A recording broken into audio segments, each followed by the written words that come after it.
안녕하세요. 인천에 살고 있는 30대 여성입니다. 저는 감사하게도 평범하고 화목한 가정에서 자랐습니다. 그래서 이혼이나 가정 불화는 TV 속에서나 나오는 얘기인 줄 알고 살았죠. 이혼하면 정말 큰일 나는 줄 알았는데 오히려 이혼 후에 더 행복해졌습니다. 저는 중소기업에서 격리 업무를 꽤 오래 했어요. 덕분에 결혼 전에 모아둔 돈이 어느 정도 있었습니다. 남편도 학원 강사 일을 오랫동안 해서 둘이 합치면 신혼집은 문제 없었어요. 그럼에도 친정 부모님께서는 제 명의로 아파트를 해주셨어요. 형편되니까 집은 꼭 친정에서 해주고 싶다고 하셨죠. 부모님께서 어렸을 때 못 해줬으니 지금이라도 누리라고 하셨어요. 그렇다고 저는 금수저도 아니고 은수저도 아닙니다. 사실 제가 떡볶이 수저예요. 엄마께서 오랫동안 분식집을 하셨거든요. 떡볶이를 매일 먹어서 행복했지만 남들보다 조금 가난한 집이었죠. 물론 지금은 시대를 잘 탄 건지 가게가 너무 잘 되고 있습니다. 부모님께서는 함께 가게를 운영하시고 계세요. 직원들도 물론 여럿 있어요.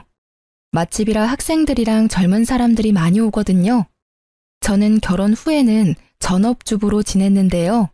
용돈벌이로 부모님 가게에서 가끔 알바를 하고 있습니다.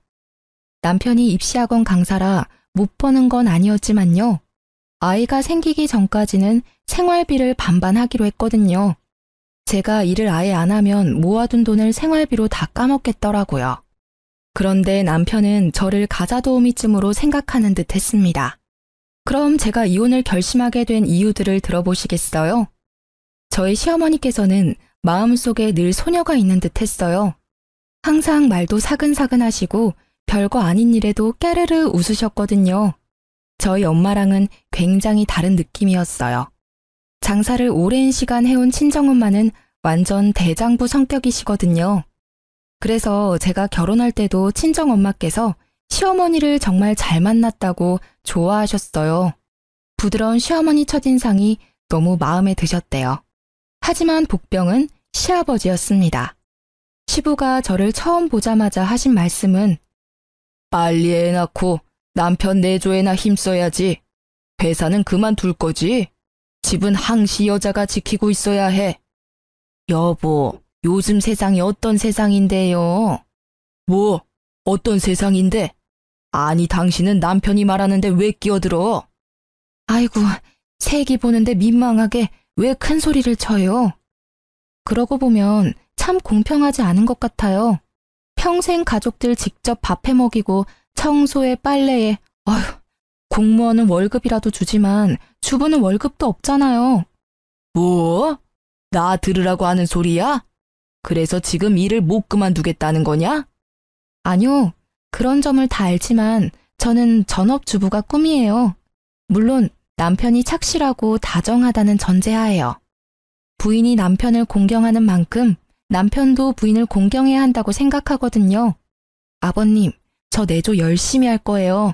그러니까 너무 걱정 마세요. 어머님, 그동안 남편 키우시느라 고생 많으셨어요. 저희 예쁘게 잘 살아볼게요. 부족한 저 많이 가르쳐 주세요. 새기야, 고맙다. 여편네 주책맞게 눈물은? 시모는 눈물을 보이셨고 시부는 제가 마음에 안 든다는 표정을 지었습니다. 시부는 그렇게 처음부터 가부장적인 느낌이 다분했어요. 그런 태도를 저는 그냥 보고 넘기지는 않았습니다. 설사 시부가 건방지다고 생각할지라도요. 이제 제가 이 집안에 들어왔으니 그동안 혼자였던 어머님 편에 서기로 마음먹었거든요. 다행히 남편과 연애를 할 때에는 시부에게서 느껴지는 가부장적인 낌새가 안 보였어요. 제가 친정엄마를 닮아 완전 사내 대장부거든요. 남편이랑 연애할 때도 제가 다 리드했어요. 게다가 저는 현모양처가 꿈이라서 시부의 뜻과 어느 정도는 맞다고 생각했죠. 사실 제가 어릴 때부터 친정엄마가 장사를 하셔서 엄마와 별다른 추억이 없거든요. 그게 늘 아쉬웠기 때문에 저는 전업주부가 꿈이었어요. 사실 시부와 같이 사는 게 아니고 남편이랑 둘이 사는 거니까요. 시부가 성격이 고약해도 별 문제 없다고 안일하게 생각했죠. 그런데 결혼 후 완전히 생각이 달라졌습니다. 뭐야 여보, 나 입을 옷이 없잖아. 에이, 그럴 리가. 어제 내가 개어서 넣어놨는데. 어디 보자. 여기 다 정리해놨네. 세 번째 서랍이라 몇 번 말해. 아니 장난해? 옷 하나하나 다림질 안 해? 응? 그게 뭔 소리야? 너 나 오늘 오전 강의 있는 거 잊었어? 5분 안에, 아니 3분 안에 다림질 해놔. 양치하고 올 테니까. 뭐? 당신 살림 안 해봤어? 세탁했으면 당연히 다림질도 기본으로 해놔야지. 여기 죄다 주름진 거 봐. 이걸 입고 나가면 딴 사람들이 무슨 생각하겠어? 내가 꼭 일일이 설명해야겠냐? 나 시간 없어. 이 니트랑 바지 빨리 지금 입고 나가게 다림질 해놓으라고. 남편은 빽 소리를 지르고는 화장실 문을 쾅 닫았습니다. 철없는 사춘기 애 같은 그 행동에 저는 어이가 없었어요. 속은 부글부글 끓었지만 일단 다림질은 해줬습니다. 출근하는 사람과 부딪히기 싫었거든요. 남편은 다림질한 옷을 보더니 다음엔 본인 입을 속옷까지 다림질 싹 해놓으라고 잔소리를 하더라고요. 그러곤 만족한 표정으로 출근했어요. 고맙다는 말도 없었기에 저는 한동안 벙쪄 있었죠. 남편은 더불어 반찬 투정까지 하며 며칠 동안 미운 짓을 반복했습니다. 이거 어제 저녁에 먹은 미역국 아니야? 너 도대체 집에서 놀면서 제대로 하는 게 뭐 있냐? 당신 내가 차려주는 따뜻한 밥 먹으면서 그런 말이 나와? 요 며칠 왜 그렇게 말을 밉게 해? 열심히 돈 버는 신랑한테 어제 먹은 똑같은 국 먹이는 게 말이 돼? 우리 아버지가 그러셨는데 국은 딱 끓일 만큼 끓여서 먹는 거야. 아니 양 조절이 안 돼? 왜 저녁에 먹은 음식을 아침에 또 먹게 하냐고. 앞으로 주의해. 모르는 소리 하지 마. 다른 집들은 다 국 한 솥 끓여서 며칠씩 먹어. 그러기만 해봐. 그리고 내일부터는 점심 도시락 싸줘. 남편은 제 말을 무시하고 자기 할 말만 했어요. 아이씨, 반찬이 이게 뭐야. 계란말이, 일미, 멸치. 너무 부실하잖아. 너 혹시 생활비 아껴서 나 몰래 모으고 있어? 우리 아버지는 구첩반상 아니면 식사를 안 하셔. 네가 차린 음식들 정성이 있으면 내가 아무 말 안 해. 너 앞으로 구첩은 아니더라도 육첩 반상까지는 무조건 해. 반찬 가짓수는 적응하면서 점점 늘려가면 되니까. 남편이 날뛰는 모습을 보면서 저는 어디까지 하나 우선은 지켜봤어요. 누가 왜 이혼했냐 하면 집안일 때문이라 말하고 싶진 않았거든요. 전업주부인 제가 더 노력하면 싸울 일이 없을 거라고 생각했는데요. 문제는 시부였습니다.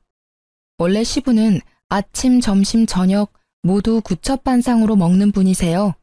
가게에서 사온 반찬은 입도 안 대고 무조건 시모가 한 반찬에만 밥을 먹었죠.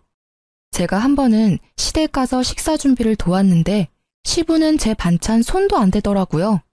신혼집 초대했을 때도 입맛에 안 맞다고 거의 안 드셨어요. 광적으로 어머님 손맛만 찾으셨죠. 그러면서 시부는 저희에게 평소에는 밥을 어떻게 차려 먹냐고 물었었어요. 신랑은 집에서는 간단히 먹거나 배달을 시켜 먹는다고 답했었죠. 돌이켜보니 아마 그 뒤로 남편이 구첩반상 타령했던 것 같아요. 내가 당신 식사 안 챙겨주는 사람도 아니잖아. 항상 나보다는 당신이 좋아하는 음식 위주로 요리했어. 혹시라도 메뉴 겹치지 않게 나름 정성을 쏟았다고. 근데 고맙다는 말은커녕 어디서 반찬 투정이야? 내가 네 엄마야? 내가 3살짜리 아들 키워? 말이 아가 다르고 어가 다른 건데 어쩜 그렇게 말을 얄밉게 말하니? 365일 어떻게 아버님처럼 구첩반상을 먹어? 그건 어머님이 대단하신 거야. 존경스럽지만 난 구첩이든 육첩이든 절대 못해. 육첩반상? 진짜 육갑 떨고 있다. 야, 너 말 다 했어? 그래. 저는 듣다 쌓인 게 다 폭발했어요. 참지 못하고 소리를 꽥 지르자 남편 눈이 휘둥그레지더군요. 아주 말끝마다 우리 아버지. 그럴 거면 당신 나랑 결혼 왜 했니? 내조는 개뿔. 지금부터는 국물도 없을 줄 알아. 앞으로 아침밥은 네 담당이야. 생활비도 반반 내고 있으니 전부 다 반반 해도 불만 없지? 아침 너, 점심 각자, 저녁 나. 근데 이 여자가 미쳤나? 아, 어디 큰 소리야. 그리고 아침마다 바빠 죽겠는데 네 속옷까지 다리라고? 미쳤니? 심지어 부탁도 아니라 명령조로 뭐 하는 태도야? 내가 매일 반듯한 와이셔츠 준비해주는 걸로 모자랐어? 내가 아무리 내조한다 했어도 선은 좀 지켜줬으면 좋겠어. 정 원하면 너가 직접 다려입던가. 야, 결혼할 때 네가 뭐라고 했냐? 일 그만두고 내조한다며. 우리 아버지가 이 정도는 기본이라고 했어. 넌 기본적인 것도 못하면서 무슨 내조를 언급해? 우리 엄마는 항상 군말 없이 매 끼니 준비하셨어. 게다가 평생 아버지 속옷 다림질 하셨고. 그러니까 나랑 결혼했으면 너도 지금부터 습관 잘 들여. 늙어서도 남편 사랑받고 살고 싶으면 말이야. 앞으로 손빨래 해서 꼭 다림질까지 잊지 말고 미리미리 해놓으라고. 알아들었어? 남편은 제가 따지자 질세라 더 큰 목소리로 따지더라고요. 사실 처음부터 남편이 좋게 얘기했으면 저도 타협점을 찾으려고 했을 거예요. 하지만 저를 계속 하대하는 남편을 가만히 두고 볼 수 없었습니다. 그래서 저는 남편을 따라 좀 유치해지기로 했어요. 다음 날 아침 저는 소리 지르는 남편을 보고 영문을 모른다는 듯 씩 웃었어요. 왜? 너 다림질을 도대체 어떻게 한 거야? 이 런닝구 새로 산 지 얼마 안 됐는데. 아, 중간에 구멍 났잖아. 아, 그래? 당신 옷 많으니까 다른 거 입으면 되잖아. 조심성 하고는. 아니, 근데 이게 다 뭐야? 왜? 또 문제 있어? 당신 그러다 늦겠다. 대충 입어. 옷이란 옷은 죄다 구멍 뚫려 있잖아. 그래? 뭐 어때? 한번 입어봐. 불편하면 내 거라도 입고 가던지. 당신 미쳤어? 갑자기 왜 그래? 설마 지금 나한테 복수하는 거야? 에이, 복수라니. 나 아직 시작도 안 했는데? 근데 당신 아침 준비 안 했네. 빨리 밥부터 차리지 그래? 야, 내가 아침을 왜 차려? 왜? 싫어? 그래, 싫다. 너 보니까 도시락도 준비 안 했지? 도시락 같은 소리 하네. 애초에 내가 해준 음식 별로 좋아하지도 않잖아. 너 사 먹는 거 좋아하니까 사 먹어. 왜? 도시락도 아버님이 그러라고 시켰냐? 그걸 어떻게 알았어? 아니, 아빠가 점심은 도시락 싸서 다니라잖아. 그래야 내가 네 음식에 길들여질 거라나 뭐라나. 아무튼 난 이제 네가 해주는 밥 평생 먹어야 하니까 바깥 음식에 내 입맛 맞추지 말라고 했어. 틀린 말 아니잖아. 우리 아버지는 절대 틀린 말씀 안 하셔. 뭐? 진짜 웃겨. 난 그럼 평생 네 밥 삼시세끼 챙기다가 죽어야 해? 내가 왜? 너 꼴도 보기 싫으니까 이 집에서 나가. 여기 우리 엄마가 해주신 집이야. 당장 나가라고. 뭐? 진짜 치사하게. 나 되게 치사해. 그래서 차마 우리 엄마가 사준 집에서 내가 하녀 취급당하는 거 참을 수가 없다. 게다가 생활비까지 반반 내고 있잖아. 그러니까 나가. 우리 깔끔하게 이혼하자. 아니 여보, 진짜 1억이야? 1억이야. 차라리 혼자 살지. 나가. 알았어. 나 일단 출근할 테니까 마음 풀어. 그러자 기세등등했던 모습은 거짓말처럼 사라졌습니다. 남편은 풀이 죽은 채로 구멍난 내일을 입고 출근하더군요. 저는 곧바로 집 비번도 바꾸고 친정으로 도망갔어요. 퇴근 후 도어락 비밀번호 때문에 집에 못 들어가자 남편은 친정에 찾아왔더라고요. 내가 잘못했어. 집에 가자. 너 얼굴에 미안함이라곤 1도 안 보여. 진짜 내가 잘못했어. 장모님 장인어른 오시기 전에 가자. 남편이 또 친정 부모님은 어려워했거든요. 눈치를 살살 보면서 집에 가자고 보채더군요. 지금 맹세를 하던지 각서를 쓰던지 해. 뭐? 아니, 뭘 또 그렇게까지 하냐. 싫어? 그럼 그냥 깔끔하게 이혼하던지. 내가 너랑 더 살아봐야 무슨 좋은 꼴을 보겠니? 알겠어. 알았다고. 각서 쓸게. 받아 적어. 첫째, 너랑 나, 우리 가정에서는 아버님 말씀이 우선이 아니라 마누라 말, 즉 내 말이 우선이라는 걸 잊지 마. 뭐? 뭘 그렇게 봐. 받아 적으라고. 알았어. 둘째, 반찬 투정하지 않는다. 앞으로는 무조건 내가 주는 대로 군말 없이 먹는 거야. 그리고 밥은 내가 차릴 테니까 나머지 집안일은 서로 반반씩 하는 거야. 마지막 셋째, 생활비 반반은 앞으로 없어. 생각해보니까 신혼집 내 집이잖아. 내 집에서 공짜로 먹고 자고 하면서 생활비까지 원해? 만약 생활비 반반을 원한다면 앞으로 네가 월세를 내. 이 세 가지 못 지키겠거나 싫으면 당장 이혼하면 돼. 남편은 월세라는 말에 흠칫하더니 이내 알겠다고 대답했죠. 자기가 별 수 있겠어요? 저는 그날 이후로 남편을 살뜰히 챙겼습니다. 삼시세끼 아주 건강식 위주로만요. 초딩 입맛인 남편은 햄이나 라면 같은 걸 무지 좋아하는데요. 일부러 가공류 인스턴트 음식은 안 줬어요. 나물이랑 잡곡밥 건강식으로만 매 끼니 챙겨줬죠. 음식 간도 엄청 심심하게 했습니다. 조미료, 소금, 간장 다 숨겼더니 남편이 몰래 사오더라고요. 저는 절대 제 음식에 못 부리게 했습니다. 내가 하는 요리에 입맛 맞추라고 뭘 간을 더하려고 해. 아버님 말씀대로 길들여 줘야지. 남편은 밥 먹을 때마다 괴로워 죽으려고 했어요. 저는 보란 듯이 혼자서 냄새 엄청 풍기는 치킨, 족발, 피자 같은 걸 배달시켜 먹었죠. 그제서야 남편은 진심으로 싹싹 빌더라고요. 물 먹이면서 비는데 아주 통쾌했습니다.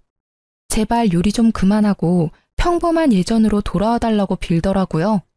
그래서 그 뒤로는 집이 아주 평화로워졌어요. 남편이랑 번갈아 가면서 식사 준비하고 가끔 배달로 끼니 때우기도 했습니다. 속 시원하게 해결하고 이혼 고비도 잘 넘겼습니다. 하지만 딱 그것까지가 제가 해결할 수 있는 싸움이었어요. 남편은 시부가 시모에게 하는 행동을 그대로 베껴서 따라하는 듯 했잖아요. 역시나 물어보니 시부가 남편을 뒤에서 조종하고 있더라고요. 그래서 저는 일부러 시부모님을 집으로 초대했습니다. 아들, 요새 점심 도시락 싸서 다니고 있냐? 아니요, 그게 아버지. 아니, 내가 입맛을 길들이라 몇 번을 말하냐? 그리고 너는 남편 도시락 하나 싸주기 힘들어? 아버님, 이 사람 아무리 건강식으로 챙겨줘도요. 애기 입맛이라 점심은 알아서 사 먹게 하고 있어요. 바깥에서도 밥 먹는 습관 들여야죠. 제가 365일 이 사람 쫓아다니면서 챙겨줄 수는 없잖아요. 그쵸, 어머니? 그래, 네 말이 맞다.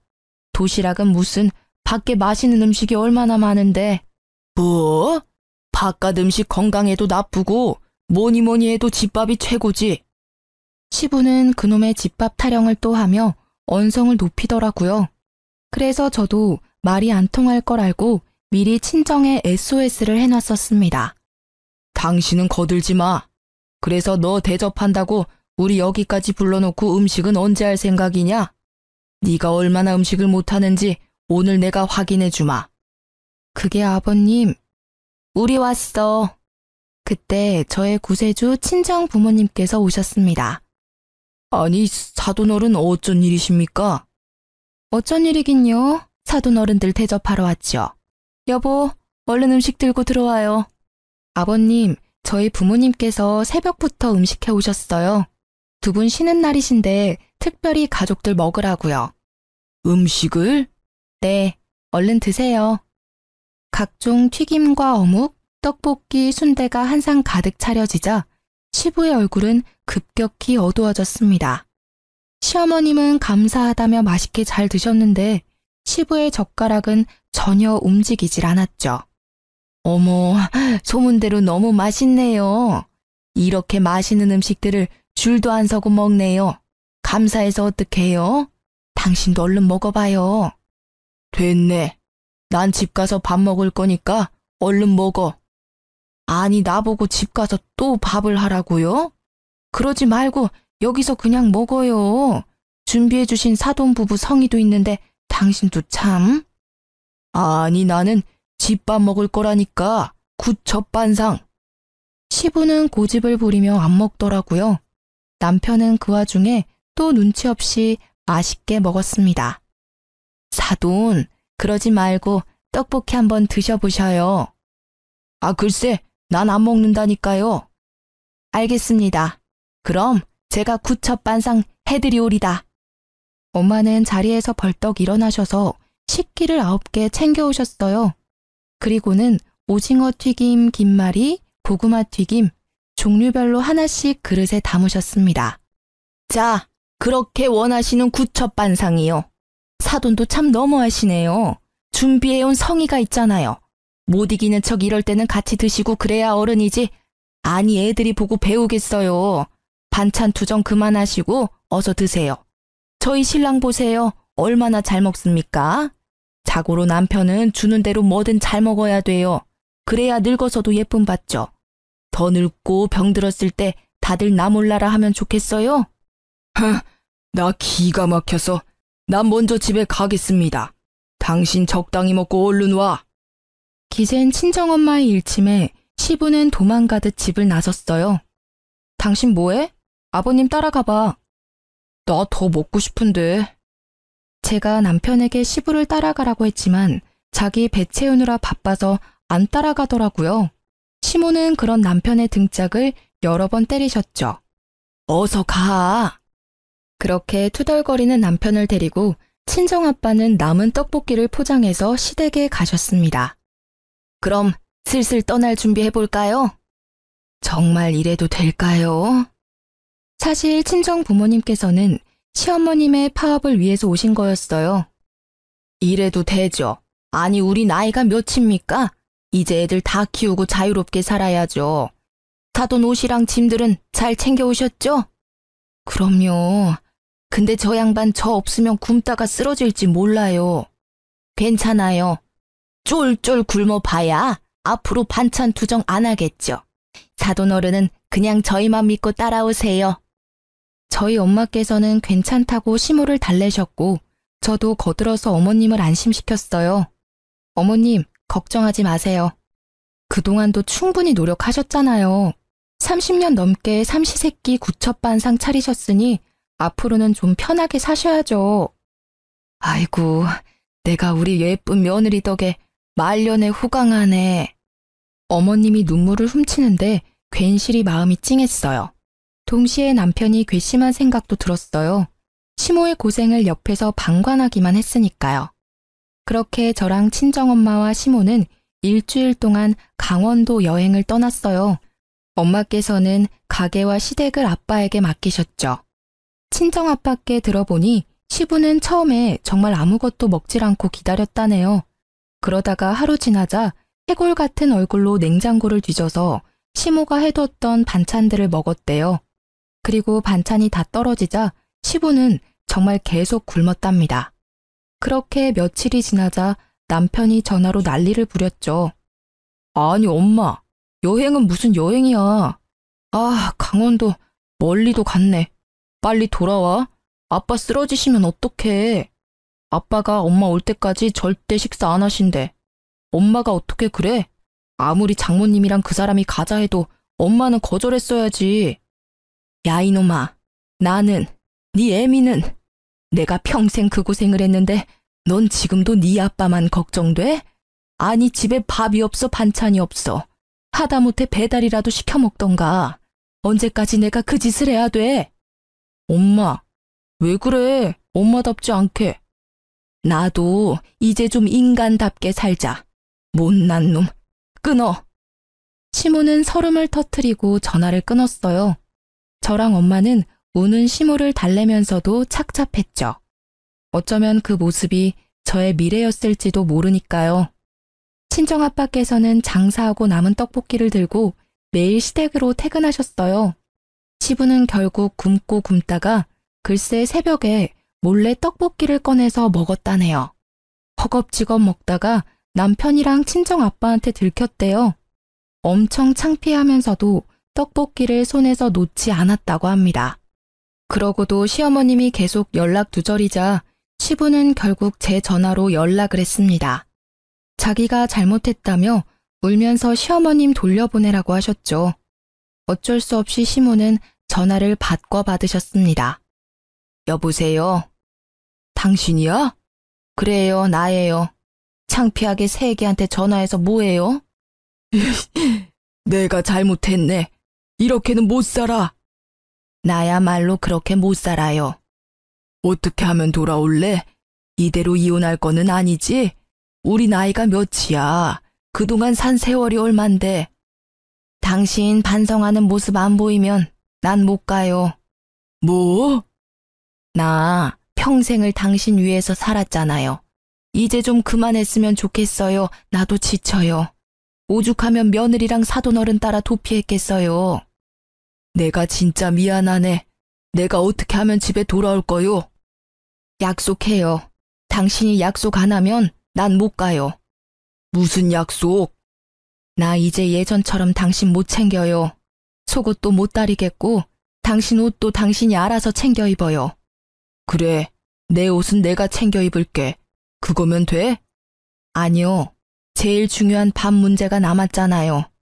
당신 30년을 나 부려먹었잖아요. 이제 그만 그쯤 하면 됐어요. 나 이제 밥 못 차리니까 그렇게 알아요. 갑자기 그러면 쓰나? 난 뭘 먹고 살아 그럼? 세상 널린 게 음식이잖아요. 당신 아직 정신 못 차렸네. 끊을게요. 아니 끊지 마. 알겠어. 우리 타협을 하자고. 나도 당신이 갑자기 그러면 힘들어. 마음 약한 시어머님을 대신해서요. 저랑 친정엄마는 시부와의 통화를 엿들으며 코치를 했어요. 아니 시부는 또 죽어도 구첩반상은 포기 못 하시더라고요. 그래서 겨우 합의해서 삼시세끼 중 딱 한 끼만 구첩반상 차리기로 했습니다. 나머지는 알아서 남은 반찬 드시기로 하고요. 주말에는 당연히 배달이든 외식이든 알아서 식사 드시라 했죠. 처음에는 그렇게 시작하고 시모는 점점 반찬을 줄이기로 하셨습니다. 그렇게 여자들의 파업은 종료됐습니다. 그런데 그 사건은 애교 수준이었어요. 알고 보니 생각지도 못한 사건이 일어나고 있더라고요. 저희 남편은 아이들을 가르치는 강사다 보니까 유행에 민감해요. 그래서 늘 스마트폰을 손에 쥐고 살았습니다. 중독 수준으로 눈 뜨자마자 자기 전까지 손에서 놓지 않았어요. 여보, 그렇게 핸드폰만 들여다보다가 눈 더 나빠지겠어. 영상 보고 싶으면 차라리 TV를 봐. 아무래도 작은 화면보다 큰 화면이 낫잖아. 괜찮아. 난 이걸로 영상 보는 게 편해. 손에 착 감겨서 안정감이 있잖아. 그리고 학원에서 언제 연락 올지 몰라. 학생들 실시간 질문 올리면 답도 해줘야 하고. 남편이 업무와 관련지어 얘기하면 제가 할 말이 없어지더라고요. 그리고 실제로 학원에서 스케줄 변동 때문에 자주 전화가 왔거든요. 이해해 보려고 노력했습니다. 그런데 남편은 휴가 때도 스마트폰만 보더라고요. 당신 휴가 내내 또 폰만 들여다볼 거야? 내가 언제? 아니, 전화 만진다고 운전도 나만 시키고 좀 번갈아 가면서 하자. 아니, 나 급한 연락 오면 어떡해. 이럴 때라도 내조 해라 좀. 또 내조 타령이네. 정신 못 차렸지 아직? 아니, 둘이 밥 먹을 때도 전화기 들여다보고 앞에 있는 사람 무안하게 말이야. 휴가 때는 급한 연락 올 것도 없잖아. 아, 진짜 답답하게. 구속하냐? 내가 내 전화도 마음대로 못 봐? 그리고 휴가니까 내가 마음 편하게 유튜브라도 보지. 아, 가만 보면 당신 요즘 잔소리 너무 심하다. 잔소리 듣기 싫으면 적당히 하던가. 폰 만진다고 수영도 안 했잖아. 휴가 왜 왔니?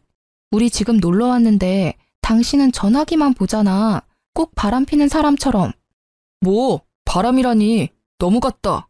남편은 바람이라는 말에 갑자기 역정을 냈습니다.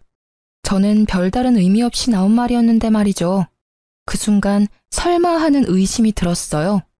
그렇게 서먹하게 호텔로 돌아왔는데 남편은 차에서 내리다가 전화기를 떨어뜨렸어요. 와장창 아주 금이 갔죠. 아이씨, 이게 다 당신 때문이야. 참나, 왜 내 탓을 해? 당신이 전화 만진다고 하도 뭐라 하니까 손에서 놓쳤잖아. 아휴, 별 억지를. 남편은 씩씩거리더니 호텔 방에 저를 혼자 두고 사라졌어요. 혼자 전화기를 고치러 갔더라고요. 저는 남편의 행동이 너무 이해가 안 됐습니다. 그러다 곰곰이 생각해보니까 남편에게는 좀 더 큰 화면인 태블릿도 있었는데요. 업무는 그 태블릿으로도 충분한 걸 뒤늦게 전 깨달았죠. 도대체 전화로 뭘 하고 있는지 걱정됐죠. 처음엔 저 몰래 주식이나 투자라도 하나 싶었습니다. 그렇게 남편이 잠들었을 때 몰래 봤더니 글쎄 바람을 피고 있더라고요. 제가 그런 걸 뒤져보는 성격도 아니라서 남편은 비번을 자기 생일로 해놨더라고요. 그게 무슨 자신감과 뻔뻔함인지 열이 뻗쳤어요. 남편 전화에는 채팅 어플이 여러 개 있었습니다. 하나하나 들어가 보니 남편은 그동안 총각 행세를 하고 다녔더라고요. 처음엔 어떤 몹쓸 것들이 남의 남자랑 붙어먹냐고 생각했는데요. 그 여자들은 남편이 유부남이라는 걸 까맣게 모르고 있더라고요. 저는 대화 내용 하나하나 다 캡처하고 남편이 절대 발뺌할 수 없게 증거를 수집했습니다. 한동안 자주 남편 강의 시간이 바뀌었는데 그것도 여자들이랑 데이트하기 위해서였어요. 저는 이미 충격받은 상태였는데 남편에게 보낸 시부의 문자에 더 큰 충격에 빠졌습니다. 다 늙어서 추하게 바람피는 것보다 지금 젊을 때 여러 만나는 게 낫다. 남자는 다 그런 거야. 양심에 찔릴 필요도 없다. 지금 부지런히 여자 만나고 다녀야 안 사람이랑 관계도 더 좋아진다. 지금껏 네 엄마 하나 보고 살아온 나를 봐라. 뭐가 남았냐? 얼마나 후회스러운지 아냐? 지금 충분히 즐겨라. 그 문자에 또 남편은 알겠다고 존경한다고 답했더라고요. 정말 뒷목 잡고 쓰러질 뻔했어요. 시부는 도대체 남편을 어디까지 조종하나 싶었죠. 결국은 조종한다 해도 남편의 의지로 바람핀 거지만요. 저는 결혼 전 남편에게 분명히 말했었어요. 절대 바람만큼은 참을 수 없다고요. 바람핀 거 들키면 무조건 이혼이라 선언했었죠. 그치만 남편은 너무 쉽게 제 경고를 무시했습니다. 저는 남편이 여자들과 채팅한 것들과 문자 내용을 다 프린트했어요. 그리고 남편 학원 앞에서 전단지처럼 나눠줬습니다. 저희 집 떡볶이 50% 할인 쿠폰 같이 붙여서요. 처음에는 다들 떡볶이집 홍보인 줄 알고 받아갔어요.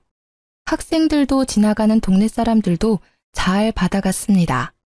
그러다 전단지 내용을 보고 사람들이 저를 힐끔힐끔 쳐다보더라고요. 대부분 저와 아는 얼굴들이었거든요.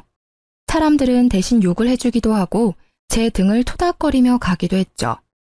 뒤늦게 소식이 들었는지 남편은 짝짝이 슬리퍼를 신고 급히 뛰쳐나왔더라고요. 당신 뭐 하는 거야? 아, 안녕하세요. 이제 곧 저랑 이혼하실 분이시네요. 자, 떡볶이 쿠폰이라도 챙겨요. 남편은 제가 내민 전단지 내용을 보고 돌처럼 굳더라고요. 지금 이걸 나눠주고 있었던 거야?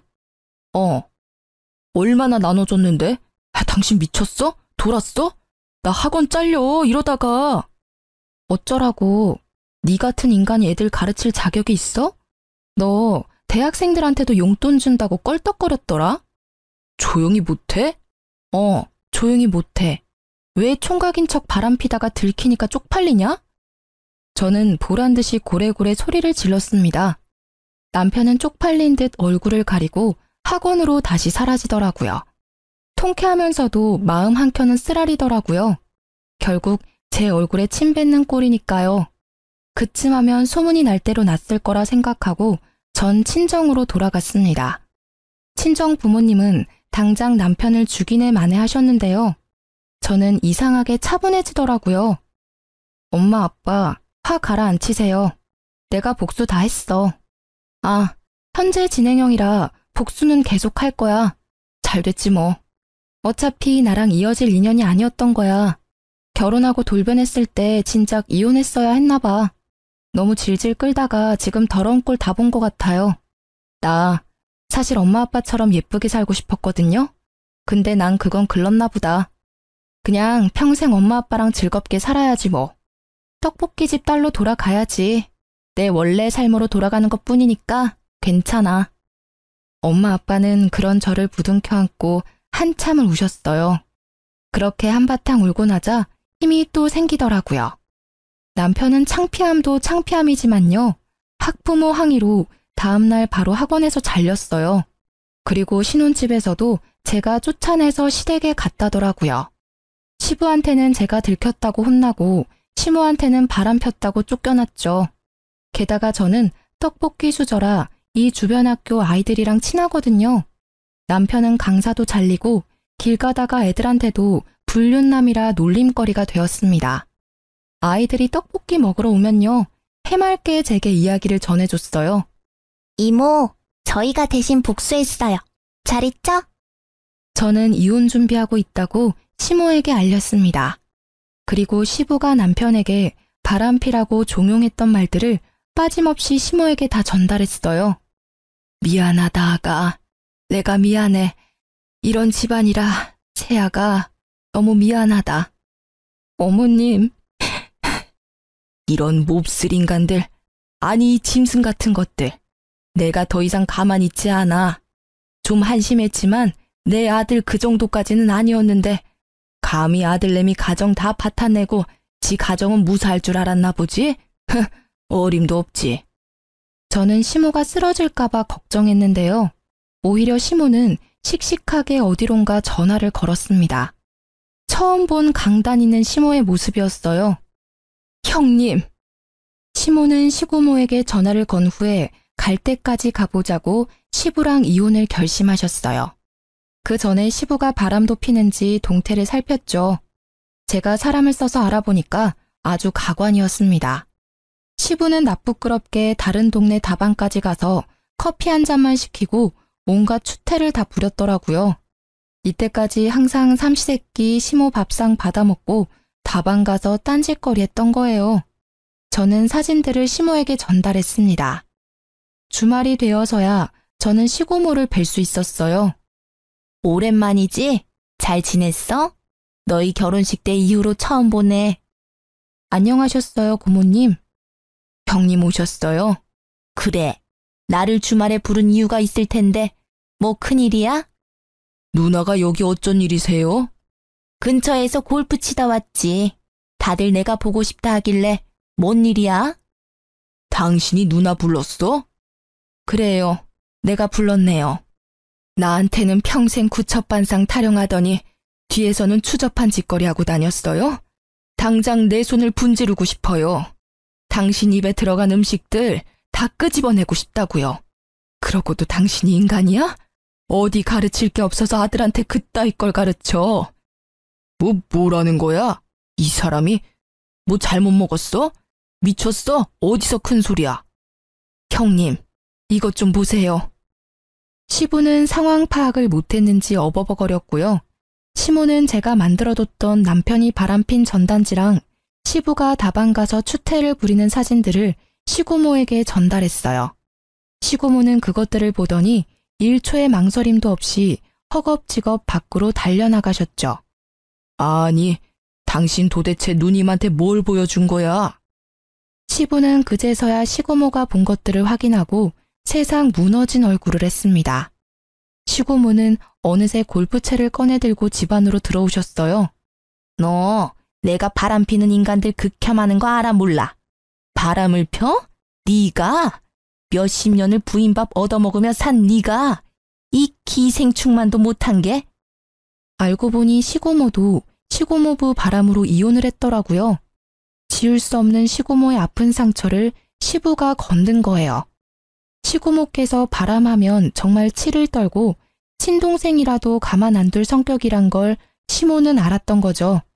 골프채를 피하며 도망다니는 시부의 모습을 보고 저는 하마터면 웃음이 터질 뻔했어요. 시부는 조금이라도 맞고 싶지 않다고 아주 잽싸게 도망치더군요. 나중에 시모한테 들었는데 시부는 어렸을 때 부모님 말을 더럽게 안 들었대요. 그래서 말이 안 통하니 시고모가 엄청 때리면서 키웠대요. 한 번은 시고모께 맞아서 손목이 부러졌다네요. 가게에서 도둑질하다가요. 시부는 나이가 많이 들었지만 또 그런 일 생길까봐 얼굴이 노래졌더라고요. 너 이 집 당장 반납하고 썩 꺼져. 고생을 안 해보고 사니까 세상이 아주 꽃밭이지? 누나라고도 부르지 마 이놈아. 게다가 상상도 못했는데 시댁집이 시고모 명의로 된 집이었어요. 딱히 능력 없는 시부한테 시고모가 열심히 살라고 준 거였죠. 명의는 그대로 시고모 거였고요. 시고모는 당장 자기 집에서 나가라고 시부를 향해 골프채를 계속 휘둘렀어요. 시부는 맨발로 쫓겨나고 말았죠. 마당에서 시부는 계속 빌었어요. 시고모는 무시하더라고요. 야, 이런 몹쓸 놈아. 네 마누라한테나 용서를 빌어? 그러자 제가 있는 것도 아랑곳하지 않고 시부는 무릎을 꿇고요. 시모 바지가랑이를 잡고 빌었어요. 잘못했어요, 여보. 당신이 좀 누님 말려봐요. 당신은 평생 죗값 치러도 모자랄 거예요. 주접스러운 그 손 치우고요. 새아가한테 똑바로 사과나 하세요. 새아가, 미안하다. 내가 생각이 짧았다. 나는 진짜 걔가 그럴 줄은 몰랐어. 이제 새아가라고 부르지 마세요. 저 이제 이혼하거든요. 뭐? 그 소리를 듣고 시고모는 시부의 멱살을 잡고서 그대로 내동댕이 쳤어요. 아이고, 나 죽네.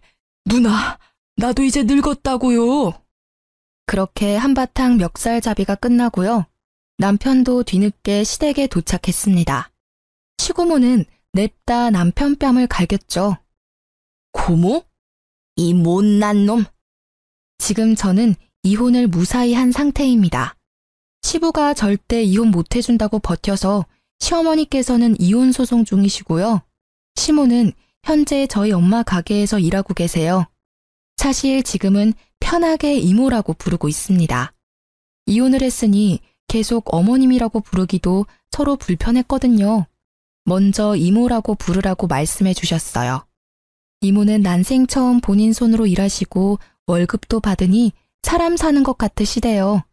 쉬는 날 저희 친정엄마랑 놀러 다니시고 새 인생 살고 계십니다. 저는 비록 남편을 잃었지만 그래도 친정엄마께는 좋은 친구가 생겼죠. 시고모께서는 내쫓았는데도 시부가 자꾸 돌아와서요. 청소, 빨래, 집안일을 모두 시부에게 시키고 있다고 하네요. 정신머리 교육을 단단히 시키신다고 하셨어요. 이제 전 시부는 밥도 알아서 지어서 차려 먹는다 합니다. 전 남편은 시부의 말이면 끔뻑 죽었었는데요. 시부 말대로 하다가 학원 강사도 잘리고 이혼당하자 시부한테 엄청 대들었대요. 그러고는 혼자 살겠다고 지방으로 도망갔죠. 또 시부는 모든 게 제 탓이라며 저를 찾아왔더라고요. 내 인연 전부 네 탓이야. 너만 없었어도, 너만 우리 집에 안 들어왔어도 내가 평생 구첩반상 먹으면서 아들 존경받으며 살았을 텐데 너 이리 와. 시부는 저에게 달려들더라고요. 그 순간 어디서 학생들이 튀어나왔는지 제 앞을 가로막았습니다. 할아버지, 지금 뭐 하세요? 아, 이런 늙은이 영감탱이, 노망났나? 하지만 저는 이 동네 소문난 떡볶이 수저입니다. 제가 서비스를 남다르게 줘서 학생들이 절 좋아하거든요. 또 하필 조금 노는 학생들한테 딱 걸려서 시부는 잔뜩 겁을 먹었더라고요. 사실 저는 늙은 시부 무섭지도 않았고 우스웠는데요. 학생들이 도와주니까 내가 헛살지는 않았구나 생각 들고 뿌듯했어요. 덩치 큰 고등학생들한테 둘러싸이자 시부는 아주 사지를 덜덜 떨면서 도망갔습니다. 그 이후로는 다시는 제 근처에 얼씬도 안 해요. 물론 도와준 아이들은 이후에 음료수 서비스 줬습니다. 그리고 저는 전 남편이 괘씸해서 계속 추적했어요. 변호사한테 미리 물어보고 고소 안 당할 만큼만 남편을 골려댔죠. 남편 이름 석자만 안 적었지 추측 가능하게끔 인터넷에 글을 올렸거든요. 전 남편이 옮긴 지방 학원의 학부모들 그리고 학생들은 제 글을 보고요. 귀신같이 남편을 찾았습니다. 그래서 전 남편은 옮기는 학원마다 잘렸어요. 그러다 얼마 전 전 남편이 저희 가게에 찾아왔습니다. 제발 글 좀 내려달라고 저한테 빌고 또 빌더라고요. 내가 잘못했어. 정말 내가 죽을 죄를 지었어. 나 밥은 먹고 살아야 할 거 아니야. 어? 제발 나 한 번만 봐줘. 엄마, 이 사람 좀 말려봐요. 나 피말라 죽겠어요. 시모는 그걸 보고 한심한 얼굴을 하면서도 또 속상해 보였어요. 그렇지만 시모는 냉정하게 아들을 모르는 척했습니다. 죄송하지만 누구신지요? 전 남편은 오열하더라고요. 저는 흙탕물에 드러누워서 우는 남편을 보고 앞으로 똑바로 살으라고 한마디 해줬습니다. 이쯤 하면 됐다 싶어서 인터넷에 쓴 글도 전부 내렸어요.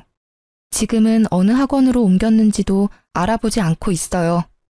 전 남편이 시모한테 빌붙을까봐 걱정이었거든요. 지 앞가림은 하고 살아라고 선심 썼죠 뭐. 저는 이제야 다 해결해서 당분간은 혼자 여행을 다녀올 예정입니다. 비행기에서 정신없이 사연 적었네요. 전 남편한테 받은 위자료로 금융치료라도 받으려고요. 다녀와서는 예전처럼 부모님 가게에서 일하며 지낼 거예요. 돈 때문은 아니고 가게에서 애들 만나는 게 전 너무 좋거든요. 아이들은 티 없이 맑잖아요.